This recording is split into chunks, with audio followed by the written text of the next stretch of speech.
September 30th is the day for National Truth and Reconciliation. On this day, we honor residential school survivors and their families.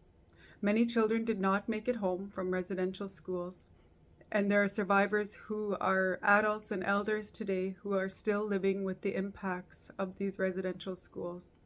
Beginning in the 1800s and lasting until the 1990s, Indigenous children in Canada were taken from their families and communities and sent to residential schools, where the goal was to educate and assimilate Indigenous children into mainstream Canadian society.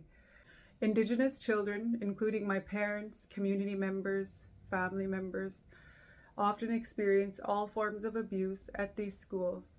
They were prohibited from speaking their language, practicing any form of culture or identity. As a result, there is generations of trauma upon trauma within our Indigenous families and communities that impacts every Indigenous person alive today.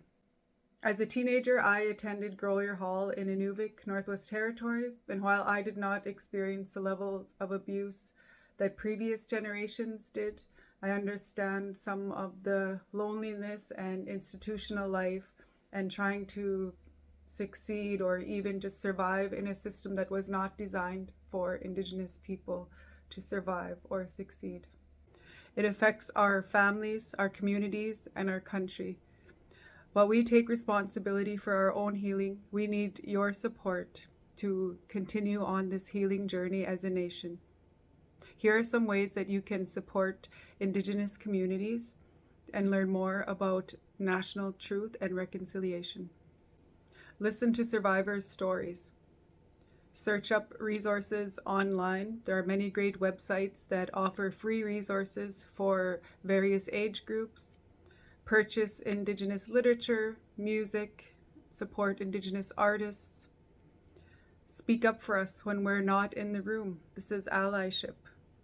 Advocacy. Like, share, follow. Use your platforms to support our causes, to share the information. Go beyond the land acknowledgement. Acknowledging that this is very recent Canadian history and that we all have a part to play in the healing of our communities and our nation.